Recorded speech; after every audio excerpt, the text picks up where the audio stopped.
Now I will bring this chicken broth back to a boil on about medium, low to medium, depends on how your stove cooks.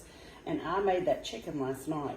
So I am just pulling this chicken apart and taking the bones out. And I know y'all cannot see that right this second, but I can't do, but I don't have one of those GoPro things. And so I just got to do what I got to do. So just trust me on it. Anyway, and look, I'm one of these people, I like white and dark meat. Some people don't, and that's fine. So if you don't like dark meat, let's say, then you can do chicken breast. You don't have to do a whole chicken. You can do chicken breast just as easily as you do your chicken. And I'll tell y'all how I did that. I did mine in a crock pot yesterday, and we ate some of it last night. So I put a couple slices of lemon in mine. I salt and peppered it. I put a little sage that I had out of my garden, just a fresh sprig of sage.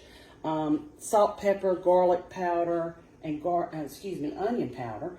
But now my guys don't like a lot of green stuff and, you know, carrot. You can do that if you want to, but I don't do that. Mine do not like a lot of fluff about cooking. They just don't. They like good, down home, southern, simple cooking. That's what they've been raised on. So anyway, that's why I don't put a lot of seasoning, crazy seasonings I call them, but you know, varieties of that. I just can't do it because they won't eat it. Now I like it, but they will not eat it. Anyway, once you get all the chicken that you have left over in your chicken broth, yeah, it's a squirrel thing. I just keep, like, you know, I've got 100 things going on in my head. It's crazy. Yeah, and a little OCD too. I ain't gonna lie about that. But anyway, so tear your chicken up, put it in your pot, and I'm almost down to the bottom, and then I'll show y'all. I'm gonna go ahead and turn this burner up, and I'm gonna use my washcloth that is soaked in Clorox, just so you know. People get real crazy about that when you're vlogging. Now, I've been doing it for 6 years, and some people have just started, which is great. So maybe there'll be a little less trolls. Yeah, that's what I call them, trolls. I'm trying to be all politically correct because we're in that time, you know. But anyway, I try to never say anything that would hurt someone's feelings or be biased or whatever.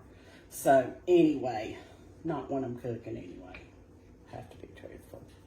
So get your chicken in there. And let's see, I'm almost to the bottom. I kind of pull mine apart as I go. You can choose to take it off ahead of time and throw your bones away and put your chicken in the fridge. I literally just put the whole chicken in the fridge last night. So there you have it. Okay, that is about all the chicken that I have. Wait a minute, I'm telling a story. There's the piece of sage that I had in the chicken, so I'm gonna go ahead and add that to it, give it a lot of good flavor.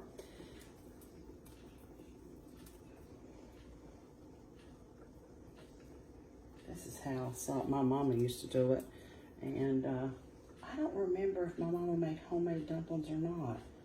I remember us having, early in my marriage, I bought those little Auntie Annie's, I think it's called. And I'm not a rep for them. I'm just trying to give y'all some, you know, good information that if you don't want to make it completely homemade, there are store-bought dumplings that are in the freezer section. Okay, let me give my hands a wash. Well, no, I don't need to do that. I'm crazy. I'm going to put my dumplings in here. I don't know why I feel like I got to wash my hands all the time. Maybe because we're in the Rona phase of life. But if I'm cooking for my own family, it's just not necessary. But you know, when you're used to doing something, you just do it the same way all the time. Now look, you don't have to be particular about how you put your dumplings in there. I mean, they're dumplings, you know. And I'm going to turn this up to high. And then once I'm done, I'll be wiping all this down. But people get sideways about that, even watching vloggers, because they're giving information, and I get it. but it seems to be sometimes a negative. And you know what? It's not always negative because people are hopping on at different times and they're talking to other people. It's like those calls in the Andy Griffith show where you got the operator and you had to ask them, and then a three-way, and then everybody was talking. Anyway, it's that way. So I don't let that kind of stuff really bother me. Okay, there we go.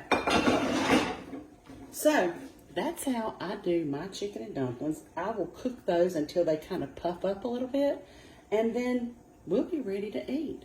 I hope that's something y'all can do in your kitchen, or that you want to do in your kitchen. You can add a little more salt and pepper to it, and I'll generally taste it and then see what needs to be added. So there you have it, my rendition of chicken and dumplings, cooking, cutting up, keeping it real. See y'all.